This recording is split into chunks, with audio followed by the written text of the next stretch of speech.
Hello everyone, welcome back to my channel.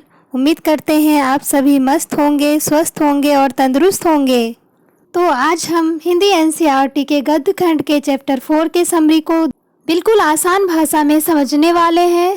Last chapter के video को आप लोगों ने काफ़ी पसंद किया। जिसने भी प्रीवियस चैप्टर के समरी को नहीं सुना है वो चैनल के प्लेलिस्ट में जाके ज़रूर सुने। आप सबों के डिमांड पे ही आज मैं चैप्टर 4 के फुल समरी को लेकर आई हूँ।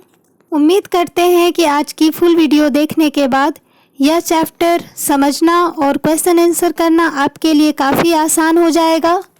तो आज है हम लोगों के 30 डे चैलेंज का 4th डे। तो बिना टाइम वेस्ट किए चलिए फटाफट से वीडियो को शुरू करते हैं, बिल्कुल उसी जोश के साथ। आज हम शुरू करने वाले हैं क्लास 10 हिंदी एनसीईआरटी गोधूली गद्य खंड के 4th चैप्टर नाखून क्यों बढ़ते हैं से, जिनके लेखक हैं हजारी प्रसाद द्विवेदी। पूरे चैप्टर को समझने के लिए आप सभी को फुल समरी ध्यानपूर्वक सुनना है और समझना है। इस चैप्टर में सबसे पहले हम लेखक के परिचय को देखेंगे। हजारी प्रसाद द्विवेदी हिंदी प्राध्यापक, काशी हिंदू विश्वविद्यालय वाराणसी, शांति निकेतन विश्वविद्यालय बोलपुर पश्चिम बंगाल, चंडीगढ़ विश्वविद्यालय चंडीगढ़ में अनेक प्रशासनिक पदों पर भी कार्य संपादन किया। साहित्य अकादमी पुरस्कार, पद्म भूषण सम्मान भारत सरकार द्वारा एवं लखनऊ विश्वविद्यालय द्वारा डीलिट की उपाधि प्राप्त किया। अब हम लेखक के जीवन परिचय के बारे में जानेंगे। आचार्य हजारी प्रसाद द्विवेदी का जन्म सन 1907 ईस्वी में छपरा बलिया उत्तर प्रदेश में हुआ। वे महान पंडित के रूप में जाने जाते हैं। उनका साहित्य कर्म भारतवर्ष के सांस्कृतिक इतिहास की रचनात्मक परिणति है। उनका आगाध पांडित्य नवीन महानतावादी सर्जना और आलोचना की क्षमता लेकर प्रकट हुआ है। उनकी रचना के संसार में विचार की तेजस्विता, कथन के लालित्य और बंध की शास्त्रीयता का संगम है। उनके अनुसार भारतीय संस्कृति किसी एक जाति की देन नहीं, बल्कि समय समय पर उपस्थित अनेक जातियों के श्रेष्ठ साधनांशों के लवणनीर संयोग से विकसित हुई है। सन 1979 ईस्वी में दिल्ली में हजारी प्रसाद द्विवेदी का निधन हो गया। अब हम लेखक द्वारा रचित प्रमुख रचनाएं को देखेंगे, जो इस प्रकार है। अशोक के फूल, कल्पलता, विचार और वितर्क, कुटज, विचार प्रवाह, आलोक पर्व, प्राचीन भारत के कलात्मक, विनोद, बाण भट्ट की आत्मकथा, चारु चंद्रलेख, पुनर्नवा, आनाम दास का पोथा उपन्यास, सूर साहित्य, कबीर, मध्यकालीन बोध का स्वरूप, नाथ संप्रदाय, कालिदास की लालित्य योजना, हिंदी साहित्य का आदिकाल, हिंदी साहित्य की भूमिका, हिंदी साहित्य उद्भव और विकास, संदेश रासक, पृथ्वीराज रासो आदि। अब हम लेखक द्वारा रचित पाठ के सारांश को देखेंगे। इसमें सबसे पहले पाठ परिचय के बारे में जानेंगे। नाखून क्यों बढ़ते हैं नामक निबंध में आचार्य हजारी प्रसाद द्विवेदी का मानवतावादी दृष्टिकोण उभरकर सामने आया है। द्विवेदी जी एक प्रख्यात लेखक और निबंधकार थे। उनका यह लेख एक ललित निबंध है। इस निबंध के माध्यम से बार बार काटे जाने पर भी बढ़ जाने वाले नाखून के बहाने अत्यंत सहज शैली में सभ्यता और संस्कृति के विकास की गाथा को उद्घटित किया है। एक और नाखून का बढ़ना मनुष्य की आदिम पार्श्विक वृत्ति है और संघर्ष चेतना का प्रमाण है, तो दूसरी तरफ नाखूनों को बार बार काटते रहना और अलंकृत करते रहना मनुष्य के सौंदर्य बोध और सांस्कृतिक चेतना को भी निरूपित करता है। नाखून क्यों बढ़ते हैं एक ललित निबंध है जिसमें भारतीयता की महत्ता, यहाँ के लोगों की सामाजिक व्यवस्था, राजनीतिक चिंतन, रहन सहन, भाषा ज्ञान, सांस्कृतिक अभ्युत्थान पर सम्यक रूप से प्रकाश डाला गया है। इसमें राष्ट्र की सभ्यता और संस्कृति पर विहंगम रूप से विचार किया गया है। यह प्रश्न वाकई चकरा देने वाला है। नाखून चाहे जितना भी काटो वे बढ़ते ही जाते हैं। इसका कारण यह है कि कुछ लाख वर्ष पहले मनुष्य जंगली था, तब उसे आत्मरक्षा के लिए नाखूनों की आवश्यकता पड़ती होगी, क्योंकि वे ही उनके सहज हथियार थे।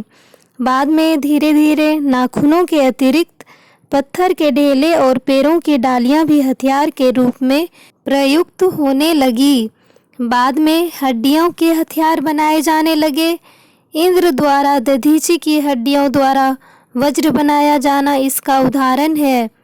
कुछ समय बाद धातु के हथियार बनाए जाने लगे और बाद में बंदूकों, कारतूसों, तोपों और बम वर्षक हवाई जहाज़ों ने तो इस इतिहास की एक कीचड़ भरे घाट तक घसीट डाला है। अब मनुष्य को नाखून की ज़रूरत नहीं रह गई थी, परंतु वे अब भी बढ़ते ही चले जा रहे हैं। मानव प्रकृति मनुष्य को याद दिलाना चाहती है कि तुम मूलतः वही जीव हो जो लाखों वर्ष पहले नाखूनों और दांतों के सहारे जिंदा रहता था। आज मनुष्य अपने बच्चों को नाखून बढ़ाने पर डांटता है, परंतु उस आदिम युग में वह उन्हें नाखून नष्ट करने पर डांटता होगा।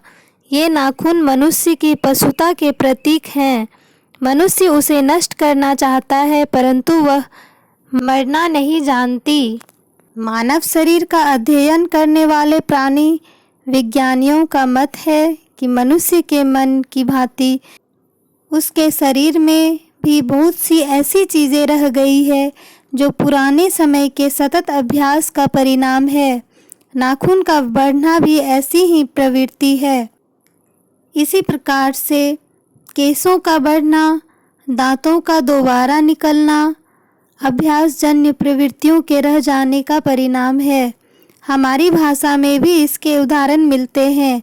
यदि मनुष्य अपनी इन और ऐसी ही अन्य सहज प्रवृत्तियों के बारे में विचार करे तो उसे अपनी वास्तविक प्रवृत्ति पहचानने में बहुत सहायता मिल सकती है, पर इस पर कोई विचार करना ही नहीं चाहता।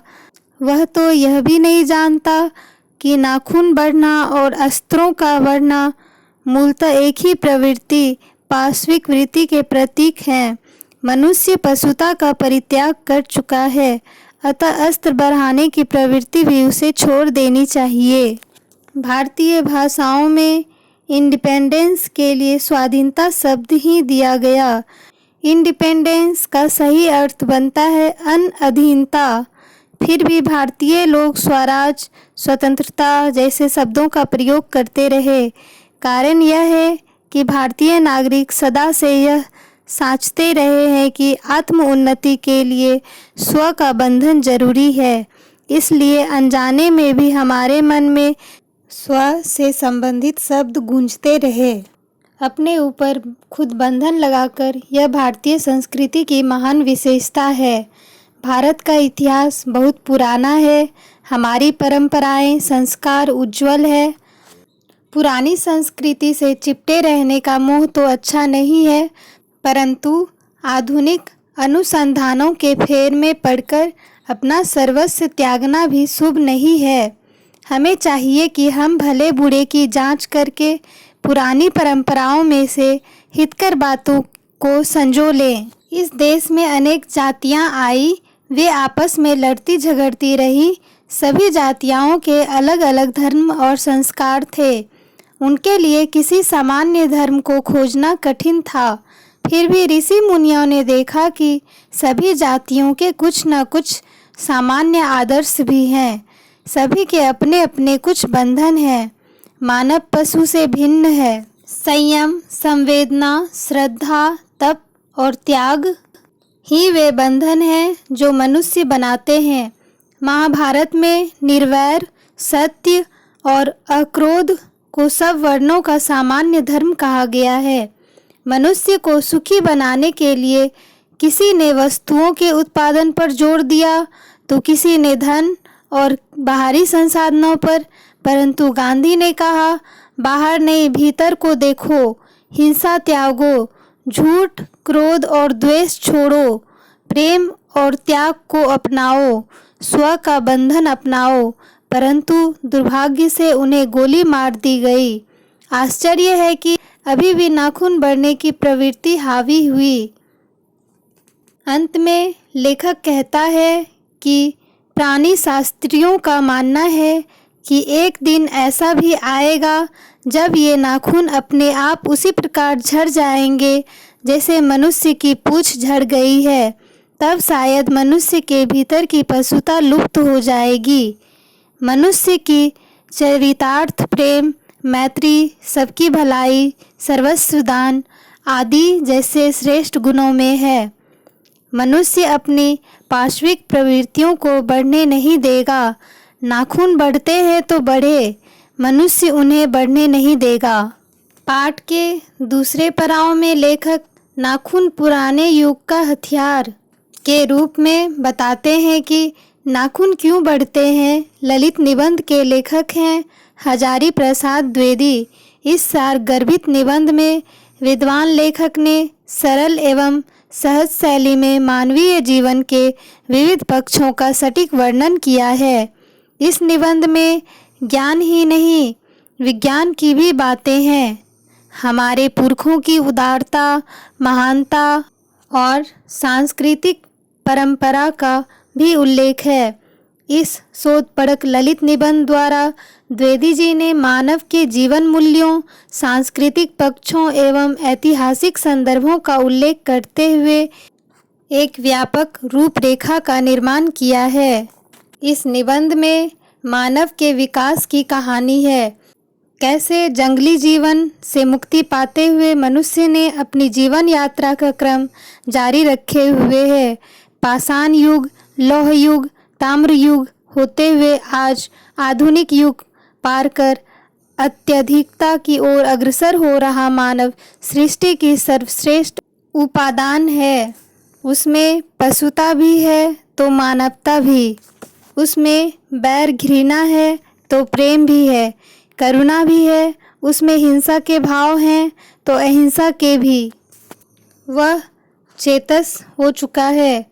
उसने कई कई पड़ाव पार करते हुए आज प्रगति के उच्च शिखर पर आसीन है। मानव सभ्यता के उत्कृष्ट स्वरूप को अख्तियार कर लिया है। के अगले पड़ाव में लेखक लोक विनाशक के बारे में बताते हैं। मनुष्य ने लोक विनाशक रूप को अख्तियार कर उसे भी भोगा है और आज भी उस विध्वंसक रूप को याद कर सिहर उठता है। हिरोशिमा की विभत्स और कारुणिक रूप उसके समक्ष आज भी नाच रहा है। इस प्रकार मनुष्य अंधयुग की यात्रा को समाप्त कर आज संस्कृति संकट को सबसे ऊंची चोटी पर पहुंचाया है। फिर भी कभी कभी उसके भीतर बैठी हुई सोई हुई पाशविकता को घृणित कर्मों द्वारा इंसानियत का महाविनाश कर देती है। लेखक ने मनुष्य के उत्तरोत्तर विकास की कहानी की चर्चा करते हुए उसके मानवोचित गुणों की भी विशद चर्चा की है। प्राणि विज्ञान, मनुष्य की उत्पत्ति, विकास क्रम, सम्यक दृष्टि डाला है। पाठ के अगले पड़ाव में लेखक मानव जीवन की चरितार्थ के बारे में बताते हैं। मानव विकास के अंतर्गत ही लेखक ने भारतीय सभ्यता और संस्कृति की ओर भी हमारा ध्यान आकृष्ट किया है। मानव विकास के अंतर्गत ही लेखक ने भारतीय सभ्यता और संस्कृति की ओर भी हमारा ध्यान आकृष्ट किया है। भारतीयता, उसकी प्राचीनता, नवीनता, पुरखों के त्याग बलिदान, चिंतन अनुचिंतन पर सम्यक प्रकाश डाला है। गौतम, महाभारत और गांधी की महत्ता की ओर ध्यान खींचा है। विश्व बंधुत्व, लोकहित भावना, मानव मूल्यों की रक्षा में हमारा योगदान आदि विषयों की विशेषकर ध्यान आकृष्ट किया है। इस प्रकार यह निबंध अंत में मानवीयता के पक्ष पर विशेष बल देता है। लेखक मनुष्य की प्रखरता, चेतना, बौद्धिकता, विवेक की चर्चा करते हुए महाविनाश से मुक्ति की ओर भी ध्यान खींचा है। आज का मानव विवेक शून्य नहीं, विवेकशील है, सृजन धर्मी है। तो इस प्रकार हमने बहुत ही सरलता से पूरे पाठ के समरी को देखा।